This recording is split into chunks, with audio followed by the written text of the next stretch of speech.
Olá, pessoal. Bom, a gente já viu algumas nuances, né, do que a gente tem que fazer com o desempenho. Mas agora eu vou fazer bem passo a passo, né, para que vocês consigam entender bem, né, aonde que eu quero chegar, porque essa parte de desempenho, ela vai ser muito importante na hora que a gente for fazer o projeto mesmo de controle, ok?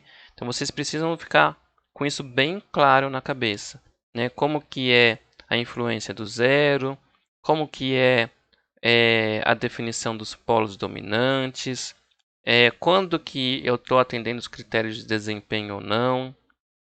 Então isso tem que ficar bem claro para que na hora que a gente for fazer o projeto, a gente consiga fazer o mapeamento correto, né, e definir o lugar das raízes da maneira correta. Ok? Então vamos fazer passo a passo agora, né, para que isso fique bem claro. Então vamos pegar ali um exemplo, né, que a gente vai passar com os mesmos critérios de desempenho, mas para algumas funções transferências diferentes. Então veja que o primeiro passo, né, é a gente vai definir os critérios de desempenho. Já falei lá, né, como que eram os passos. Primeiro o critério de desempenho, depois definir a área no mapa do plano S, né, e depois a gente define o valor de K que está dentro dessa área, e aí a gente atende os critérios de desempenho. Então, primeira coisa, vamos dizer que a gente está falando de um sistema lá que a gente precisa atingir esses critérios aqui. A gente precisa de um sobressinal menor que 0,1, né, menor que 10%, um tempo de pico menor que 2 e um tempo de assentamento menor que 3 segundos, né, 2 segundos e 3 segundos. Então, como a gente tem esses critérios aqui de desempenho, a gente vai usar essas expressões aqui, o tempo de pico, o sobressinal e o tempo de assentamento, para fazer algumas relações, beleza? Para definir frequência natural e e o critério aqui do amortecimento, né? Então, tanto a frequência natural como o amortecimento, a gente vai tirar utilizando esses critérios aqui. Então veja que basta fazer essa conta inversa, né, que a gente vai definir esses valores aqui. Então colocando 0,1 para o sobressinal, colocando 2 aqui no tempo de pico e 3 no tempo de assentamento, a gente vai definir algumas características, né? Então, por que o valor real aqui, né, do nosso polo está maior que 1,333? Porque eu usei essa multiplicação aqui para definir isso. Vou mostrar lá no MATLAB e isso vai ficar um pouco mais claro. Então, eu coloquei aqui os critérios de desempenho e usando a formulinha lá do sobressinal, então aqui m, né? Eu defini o valor de zeta. Por quê? Porque o zeta, o sobressinal, né, ele depende apenas do zeta. Então é muito fácil eu fazer essa conta inversa. Então defini essa função que me dá zeta em função de m, que é o sobressinal, ok? Então o zeta ele precisa ser maior que o valor que vai dar aqui, porque quanto maior o zeta, né, a gente vai ter um sobressinal menor. Então, fazendo as continhas lá, a gente chega nessa relação, tá? O sigma, eu simplesmente troquei, né, o tempo de assentamento com o sigma, porque o tempo de assentamento é 4 dividido por sigma, né, que é a multiplicação do amortecimento e da frequência natural. Simplesmente inverti, né, coloquei um multiplicando e o outro dividindo. E também é a mesma coisa, né? Como o sigma estava embaixo aqui, então quanto maior o sigma, menor o tempo de assentamento. Tá? Então tem que ficar atento a essas relações. Quando a gente passa um multiplicando, outro dividindo, tem que fazer essas inversões aí, né? Do valor da inequação, né? Então menor igual, maior igual. A gente precisa fazer essas relações ali no papel, tá? Porque aqui a gente não consegue fazer isso, né? Na linguagem de programação não tem como falar maior ou menor aqui. Então a gente vai definir os limites e isso de ser maior que né, a gente tem que definir isso fazendo as relações corretas. E aí, o que eu fiz? Eu peguei o sigma peguei o zeta, né, que eu calculei aqui a partir do sobressinal, e coloquei no tempo de pico. Tá? Então, o que eu fiz? Passei o ômega-n multiplicando e o tempo de pico dividindo, né? E coloquei nesse valor aqui o zeta e calculo o ômega-n. Tá? Então, veja que eu peguei o zeta daqui, né, e calculei o ômega-n com o critério de tempo de pico. Também vou definir que o ômega-n é maior que. Então, esse ômega-n vai ser para o pior caso de zeta. Tá? Esses valores que eu encontrei, então vamos rodar aqui. Então, o zeta deu 0,59, ômega-n deu 194, né? E o sigma deu 1,333. E aqui que eu fiz? Eu peguei os dois casos aqui, ó, 1,94 e o 0,59 e multipliquei, né, que foi esse sigma min aqui. Por quê? Porque o zeta vezes o ômega n, eu estou pegando o pior caso do zeta e o pior caso do ômega n. Estou nos limites aqui. E calculei o sigma mínimo com esses casos aqui, né, limites. E quanto que ele me dá esse sigma mínimo? Ele me dá 1,15. Ou seja, se eu pego o pior caso do zeta e o pior caso do ômega n, né, os valores limites, eu não estou atendendo esse critério aqui de sigma, porque eu estou antes dele. Eu preciso que o meu sigma, né, precisa ser maior que 1,33. Então, o que eu vou fazer? Eu vou pegar esse critério de desempenho aqui, ó, sigma, né, e vou dividir por ômega n. Esse vai ser o meu novo zeta mínimo, porque lembra, o sigma é ômega n vezes zeta, ok? Então, eu peguei o meu critério de desempenho de sigma e dividi pelo meu pior caso de ômega n e encontro qual é o zeta correspondente. Mas eu também vou fazer isso para o zeta. Então, o meu zeta anterior lá, aquele pior caso, o 0,58 aqui, ó, 0,59, tá? E eu vou definir um valor novo para o ômega n. Então, em vez de usar aqueles valores anteriores, né, o 1,94 e o 0,59, na verdade eu vou usar o ômega n 2,25 e o zeta 0,68. Porque se eu cumprir com esse e cumprir com esse sigma, né, então a parte real, estou cumprindo com o outro critério também. Então, veja que eu estou definindo uma área bem robusta, né, para que eu atenda todos os critérios ao mesmo tempo. Tá? Então, vou voltar aqui na apresentação, eu vou trocar esses valores aqui, né, para que eu atinja tudo ao mesmo tempo. Então, meu ômega n ele vai ter que ser maior que 2,25, né, o meu amortecimento maior que 0,68 e o sigma maior que 1,33. Eu precisaria disso? Não precisaria, tá? Por quê? Porque se eu voltar aqui e fazer essa conta de novo, olha, se eu pegar o 1,33, né, o que é o sigma, então o sigma, e dividir por esse 2,255, né? Então, vou dividir pelo answer, que ele vai me dar esse 2,255 ali. Eu vou encontrar o 0,59. Só que aí eu preciso garantir que o meu ômega n está aqui e que eu estou cumprindo o sigma. Então, para que eu não fique olhando um ou outro condicional, eu faço ele mais robusto. Se um ou outro, eu já estou cumprindo todos. Entendeu? Então, eu fico com critérios mais simples na hora de eu fazer o mapeamento. Tá?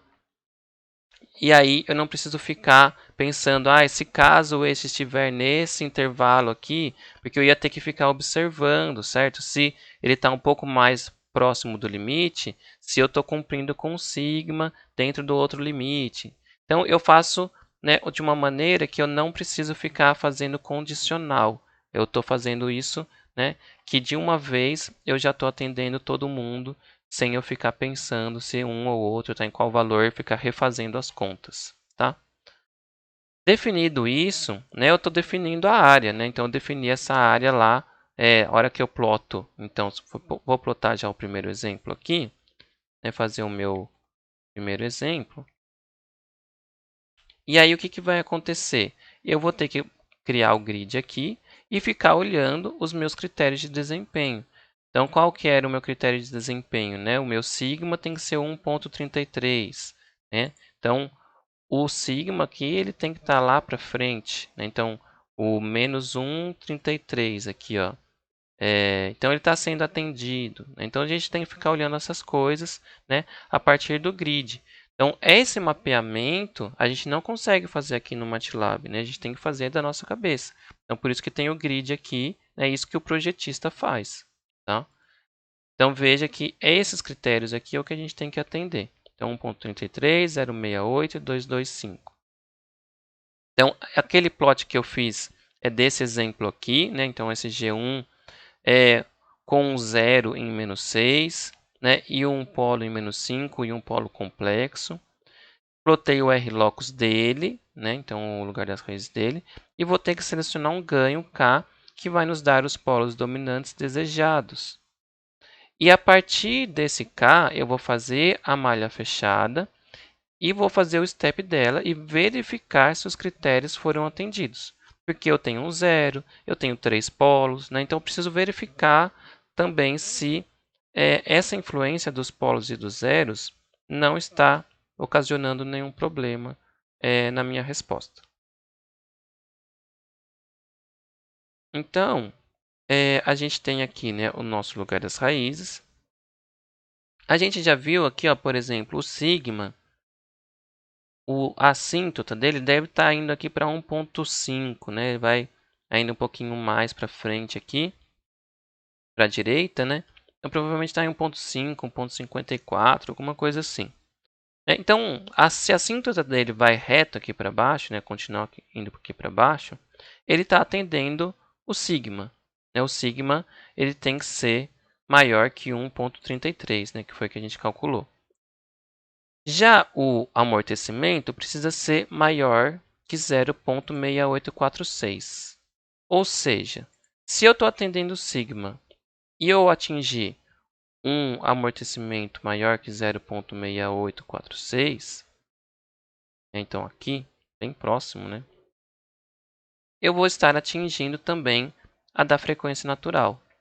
Se eu estiver passando desse 0,6846, né, pode ser que eu já esteja com problemas para atingir a minha frequência natural, ok? Então veja que eu tenho que ter o amortecimento maior que 0,6846 e preciso ter a frequência natural maior que 2,255. Então a gente vai ter um ganho 2,7 aqui, que já nos dá, né, acho que 2 deve ser o que eu tinha colocado. Deixa eu ver aqui. Se eu colocar 2, olha, eu tenho um amortecimento 0,7 e tenho uma frequência, né, de 2,69. Já é bem próximo, né, suficiente ali do que a gente está fazendo, tá? Se eu colocar maior, a gente vai estar rompendo com o critério ali do amortecimento. Então, eu não posso aumentar o meu ganho. Eu tenho que ficar para trás, né? Então, próximo aqui do 0,68. Por quê? Porque minha frequência natural ela precisa ser maior também, né, que aquele valor que a gente tinha estipulado, que era 225. Acredito que aqui, praticamente, né, só quando no zero aqui a gente chegaria próximo desse valor e nem chegaria, né? Veja que a frequência aqui é 224, né? Mas eu coloquei aqui um valor 2, porque a gente precisa ter também um ganho, né, relativo, significante ali para que a gente tenha uma ação interessante. Então, colocando esse valor 2, a gente vai fazer o plot dele do step. Então, veja, vamos ver. O tempo de pico ele está menor que 2 e o sobresinal é 3%, então está ok. A gente tem um tempo de assentamento menor que 3, está 2,23, né? E era sobresinal e tempo de pico, né? Então, são 3 critérios de desempenho, né? 2 aqui e 1 aqui que a gente está atendendo, a gente atendeu tudo. Então, a gente encontrou o ganho correto, certo? Se a gente olha aqui no lugar das raízes, para o valor 2, né? Acho que eu consigo chegar mais próximo aqui, ó. É 1,92 e 1,861. Então, a frequência de decaimento é 1,92 e a frequência amortecida, né, de oscilação é 1,86. Então, 1,92 e 1,86. Né? Deixa eu ver aqui. Uhum.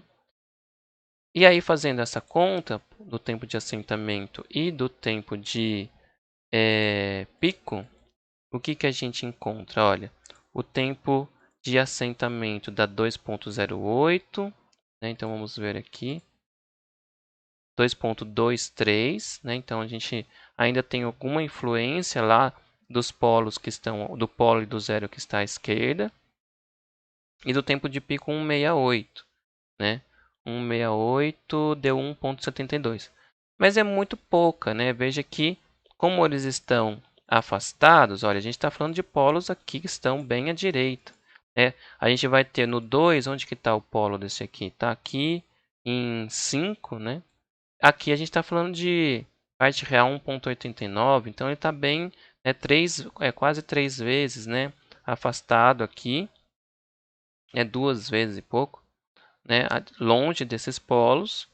E o zero também está à esquerda desses polos. Então ele tem uma pequena, né, interferência ali. A gente tem um pouquinho, né, de um sobressinal aqui que aparece um pouquinho daquele zero, mas muito pouco, porque ele está à esquerda, né, ele não está tendo influência e está bem afastado dos polos dominantes. Então, nesse primeiro exemplo, a gente vê que o zero e o polo, por estar à esquerda e afastados dos polos que são dominantes, né, não interferiu quase em nada. A gente teve uma pequena interferência sim, né, mas eles ficou muito próximo do que a gente queria, a gente conseguiu fazer o controle e atingir os critérios de desempenho ali que a gente queria. Né? E a gente tinha uma área bem limitada para fazer isso. Porque se a gente subisse muito, né, o amortecimento ele já passava do 0,68 lá que a gente tinha definido, né? Mas a gente tinha aqui até um bom range, né, com um ganho até, sei lá, 3, que a gente conseguia fazer isso. Né? A frequência não tinha nenhuma limitação, porque a gente estava atendendo o sigma, então não teria problema. Atendendo o sigma e o amortecimento já estava tudo certo. Então vamos passar para o próximo exemplo. Então o próximo exemplo a gente vai ter um zero agora que está mais próximo ali daqueles polos dominantes.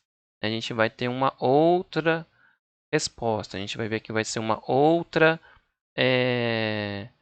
dinâmica, né, que a gente vai apresentar quando fizer o step da malha fechada dessa planta aqui. Né? Então vamos ver como que fica o lugar das raízes. Né? Então se a gente for aqui no lugar, vou criar, né, primeiro e fazer o lugar das raízes. O que, que vai acontecer? Então veja que agora a gente tem uma outra configuração do lugar das raízes. Né? A gente tem um zero aqui que vai se movimentar. Né? Então esse ramo vem daqui e vai para o zero. Esse daqui vem para cá e vai para o infinito lá para cima. Esse aqui para baixo, né? Esse aqui vai lá para cima. Então a gente tem uma outra configuração. O que, que vai acontecer? Né? A gente vai querer definir, né, daquela mesma maneira. Então vamos ver. A gente quer que o sigma seja maior que 1,33, então tá para cá. Então daqui para cá tá tudo bem. Né? O amortecimento tá tudo bem também, porque ele já sai aqui, né, de um amortecimento bem alto, bem próximo do eixo real, 0,9. Né? Então a gente não tem nenhum problema com amortecimento. Então vamos fazer de conta que a gente vai pegar no ponto de intersecção aqui do eixo real. Né? Veja que a gente tem essa intersecção aqui, né, que acontece com o ganho 2. Então, com o ganho 2, a gente tem a intersecção dos polos aqui. Né? A gente tem essa intersecção dos polos. Deixa eu tirar, apagar tudo. Né? Aqui, ó, veja que ganho 2 vai daqui, ganho 2 vai daqui, e ganho 2 está dando aqui, né, no polo menos 3, parte real menos 3. Ok? A gente tem essa característica ali. Para o ganho 2, era para a gente ter o quê? né, nenhum sobressinal, porque a gente está com polos que estão sobre o eixo real, né, amortecimento maior ou igual a 1. E aí o que acontece? A gente tem esse overshoot aqui de 25%. Por que esse overshoot de 25%? Por conta, né, daquela característica que a gente falou, né, do zero estar à direita dos polos. O zero estar à direita dos polos, ele vai causar esse sobressinal na resposta ao degrau. Então veja que, independente do ganho, faz de conta que a gente vai colocar um outro ganho aqui maior, né, por exemplo, para tentar minimizar o efeito desses polos aqui. Então vamos colocar no 6, né? Vou colocar no 6 aqui, ele vai bem próximo aqui. Vou colocar 6, vamos ver o que acontece, né? A gente tem uma resposta um pouco mais rápida, né, aparentemente. Deixa eu ver, deixa eu voltar. Não, mais lenta, né, dependendo. O tempo de pico aqui ficou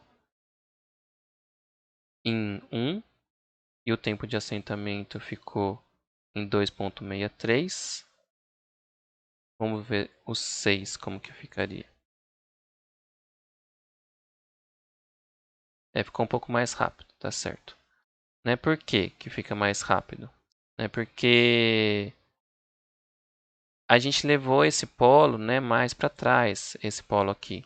Apesar, né, da gente estar colocando esse polo um pouco mais para frente, esses daqui estão perdendo, né, dinâmica, importância na dinâmica na resposta. A gente está conseguindo dar uma minimizada, né, a gente está tendo velocidade um pouco maior, né, da resposta. Veja que aqui a gente tinha 3 polos aqui, né, e um a gente levou para frente e os outros 2 a gente levou para trás. Então, quanto mais para trás, né, mais rápido a dinâmica. Mesmo assim, né, a gente está tendo um aqui que está indo para frente. E aí, o que acontece? Mesmo que a gente coloque, né, o 6, que eu coloquei aqui, né, mais para frente aqui, a gente não vai ter uma resposta que é interessante. Né? Não tem o que fazer. Né? Aqui a gente tem essa resposta que tem o sobressinal de 25%. E mesmo assim, a gente pode mudar quantas vezes a gente quiser aqui. O que ia acontecer é o mesmo exemplo lá do passado. Né? Se a gente aumenta do vídeo passado, se a gente aumenta aqui, sei lá, para 500, beleza, 200, né? A gente está bem próximo do zero. Então a gente vai cancelar a influência dele. Só que o 200 está onde? O 200 está lá em cima, olha, 200 está aqui. Né? A gente tem um amortecimento de 0,26. Não é o que a gente quer. A gente queria, né, aqui embaixo, né, 0,6 alguma coisa. Então, faz de conta que a gente está aqui no limite, né? Eu vou colocar 20 ainda para ficar mais. Ainda aparece, né? Ainda aparece aqui 25%. Então a gente não consegue fugir desses 25%. Né? Por que que a gente não consegue fugir desses 25%? Então o que que a gente vai fazer agora? Eu vou separar, né? A gente tem duas malhas fechadas, né? Um que tem o zero em -1 e o outro que tem o zero em -6. Né? E aí a gente tem denominadores. Né? Esse denominador aqui é o da malha fechada do G1 e esse denominador aqui é da malha fechada do G2. Mas eu vou separar eles e olhar, né, de forma parcial a resposta ao step dessa parte aqui e o step dessa parte aqui, em ambos os casos, e ver o que acontece, tá? Então vamos voltar lá, e é isso que eu vou fazer aqui, olha, eu estou pegando o TF data lá da malha fechada, que é o numerador e o denominador, eu estou criando a parcial, né, da malha fechada, né, desse G2 aqui, estou criando a parcial, né, da malha fechada desse daqui. Então eu peguei o numerador, né, que tem a parcial dele, e o numerador que tem a parcial dele, tá? Isso aqui que eu fiz aqui. E aí eu vou plotar, só deixa eu voltar para o 2 aqui, né, para a gente ser consistente. Então eu voltei para ele e eu vou plotar essas parciais. Então veja, o vermelho é a parcial que tem, né, apenas, deixa eu voltar aqui. O vermelho é essa parcial aqui, ó, o 1 sobre o denominador, tá? E o azul é a parcial que tem o s. Então, o s ele é como se fosse a derivada, né? Então, o que vai acontecer? Ele vai andar, mas quando ele estabiliza, ele volta para zero, porque ele parou, porque é a derivada, né? Como se fosse a velocidade do sinal. Né? Então, aqui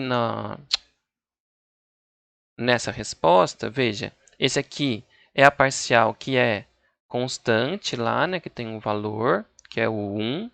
E essa aqui seria da derivada do sinal. Então, a gente tem que comparar isso aqui com isso aqui, tá? Então, eu vou colocar um do lado do outro. Então, veja, isso daqui, essa lombada aqui, ó, que está acontecendo, ela causa esse sobressinal. Na verdade, esse sinal aqui, ele teria que ser bonitinho igual esse vermelho, porque ele é o que o polo está falando para a gente. Essa derivada aqui, olha, é o que o zero está falando para a gente. Então, é a contribuição do zero. Então, isso aqui são as contribuições do polo, isso aqui são as contribuições do zero. E aí ele faz essa lombada. Se a gente pegar aqui no pico, olha, onde que é o tempo de pico? Né? É bem aqui que eu tinha colocado. No tempo 1 segundo, né? Ele tem um valor de 0,09. Então, no 1 segundo, se a gente pega esse daqui, 1 segundo, 0,04, com esse valor aqui, olha, amplitude 0,05. Se a gente soma esses dois valores, ó, vai dar o que? 0,0933, né? Aqui deu 0,925. É que eu estou pegando um pontinho errado, né? É um pouquinho menor. Ó. Se eu pego aqui, né? Eu empresto para cá, fica 0,926. É isso, né? 25. Ele tem uma aproximação, né? Uma aproximação aqui de casa decimal. Então, veja. Essa curva é a soma dessas duas curvas. E a azul é a contribuição do zero. O que está acontecendo aqui? Vamos voltar para cá. Qual que é o parâmetro que está aqui na frente? Né? 1 vezes S, e aqui é 1.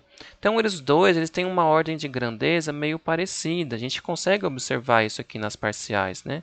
Eles têm uma ordem de grandeza meio parecida. Ele vai aqui, né, para próximo de 0,6. Esse aqui chega próximo de 0,7.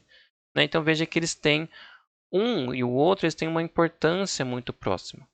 Então, isso não acontece quando a gente tem, né, no outro caso, que a gente tem o zero mais afastado. Olha, quando a gente tem o zero afastado, a gente tem a parte da derivada muito pequena. Ele não está, né, muito contribuindo para fazer mudanças. Então, se a gente comparar com esse daqui, né, veja, olha, a parte vermelha ela é praticamente igual à nossa resposta mesmo. Né? Deixa eu tirar isso aqui da frente. Essa resposta aqui ela é praticamente igual à vermelha.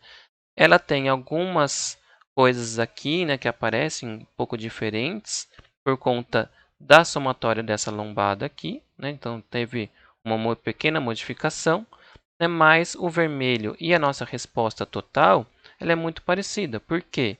Porque, veja, a relação, quando a gente tem o zero afastado, né, o que acontece? A gente está dando uma importância muito maior, né, para a resposta que é pura ali, né, dos polos, né, e não da derivada. Então, veja que o polo ele é mais importante do que a derivada, né, então, direta. Né? Então, veja que esse 6 aqui ele tem uma importância maior. Então, ele vai para um degrau constante e esse S aqui não tem importância. Né? Ele tem um valor muito pequeno quando comparado com o vermelho. Né? Então, ele não tem importância quase nenhuma quando ele está chegando lá em cima, né? Que é o que acaba importando, que é o tempo de pico, né? O sobressinal. Ele já está muito baixo. É diferente do que acontece quando a gente tem o zero próximo ali dos nossos polos dominantes. Né? Então, ele é significante. Então, veja que a dinâmica ela é significante, né, quando o zero está próximo dos nossos polos dominantes, ok? Então, a gente tem que entender isso, né? Então, essas parciais, elas ajudam a gente a observar isso, né?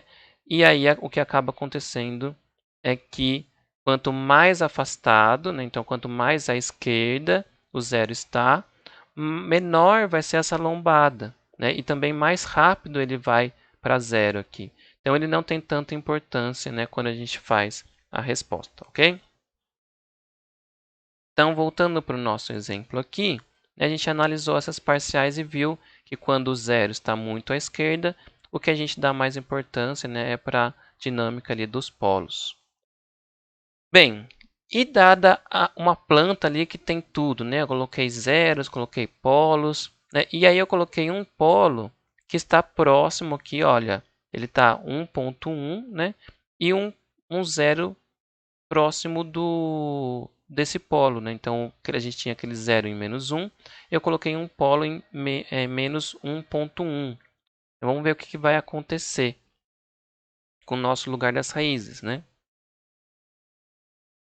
Então, fiz essa criação e vamos ver o lugar das raízes.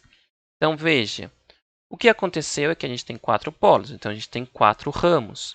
Então, a gente tem esse ramo que está aqui, esse ramo que está aqui, esse ramo que está aqui, mas olha só, a gente tem um ramo que ele está muito pequenininho aqui, né? Ele tem esse ramo aqui e a gente tem, né, valores muito próximos, né? Ou seja, esses polos aqui, independente do ganho que a gente colocar, ele vai estar bem próximo do zero, né? Então, quando a gente está acrescentando um polo bem próximo do zero, na malha aberta, o que a gente faz? A gente está criando um lugar um lugar das raízes, né? Um ramo do lugar das raízes, que fica muito próximo do zero. E a gente pode considerar que esse polo aqui está cancelando, né, a dinâmica desse zero. O que a gente faz, então, é esse cancelamento, né, acrescentando um polo próximo. E aí, o que a gente vai fazer? Vamos colocar lá um K para a gente avaliar. Então, o K2, vamos ver aqui que está o K2. O K2 está atendendo o nosso desempenho ali de amortecimento, né? E também de menos 1,3 do sigma. Então, já atinge tudo que a gente quer. A gente teria um overshoot de 3,87, ok? Então, vamos ver o que acontece. Ficou com um overshoot de 5,16. Beleza, tudo bem. A gente tem um overshoot que está, né, muito próximo do que a gente estava procurando. A gente tem um tempo de pico 1,68 que está menor que 2 e a gente tem também um tempo de assentamento que está menor que 3. Então veja que com aquele cancelamento daquele polo, com o zero, né, perdão, cancelamento do zero com o polo que a gente acrescentou, a gente tem esse polo que está aqui atrás com esse zero que não é significante.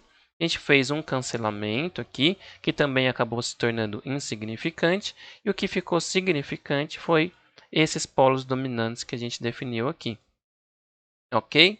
Então, a gente atingiu, né, os critérios de desempenho, mesmo com esse zero aqui na frente. Mas o que a gente teve que fazer foi colocar um polo. Então, essa modificação, né, então eu coloquei esses exemplos para a gente começar a ter um insight do que a gente vai fazer como projeto, né? Como que a gente faz, né, esse acréscimo, como que a gente define esses acréscimos, né? O que a gente está fazendo aqui é uma prévia, né, uma análise do lugar das raízes, né, de vários exemplos, mas que na verdade está sendo praticamente, né, é uma prévia de projeto, né? Porque o que a gente vai fazer aqui, olha, quando a gente faz a análise desse ramo aqui, a gente vai simplesmente ignorar ele, tá? O que a gente faz aqui, praticamente ignorar esse ramo. Por quê? Porque a gente já está definindo, né, alguns ramos que são com dinâmica desprezível. o que a gente está olhando, então, são esses polos dominantes. Veja que, quando a gente faz a análise, a gente está levando, então, em consideração os polos dominantes e a influência dos zeros. A gente tem que ter isso sempre em mente, ok? Então, era isso que eu queria mostrar para vocês com esses códigos. Eu vou passar lá para vocês esses códigos.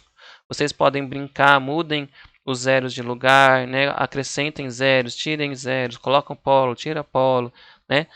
Tentem observar e fazer essa mudança, né? Veja se você acaba tendo problemas, né?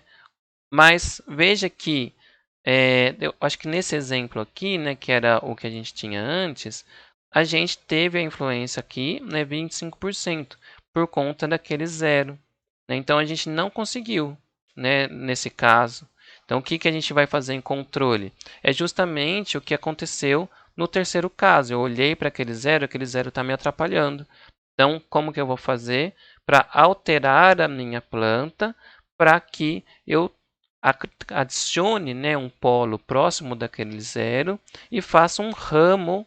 Né? Então, veja que eu fiz um ramo que ele é desprezível. Então, aqui, né, ele vai ter uma dinâmica desprezível porque um está cancelando o outro. A gente vai fazer bastante isso lá em controle, tá? Em projeto, perdão, em controle a gente faz, né? Então, até o próximo vídeo, até a próxima semana, tá, gente? Esse vídeo ficou grande mesmo, mas porque é complicadinho essa parte, né? Tem que ver tudo junto. É porque agora você viu, a gente está pegando tudo que a gente está conhecendo, que a gente já estudou, né, e está juntando tudo no mesmo lugar. Tá? Então, era isso. E estudem, hein, pessoal, que a gente está chegando já a parte do recesso, e depois a gente vai ter prova, hein? Até mais, abraço.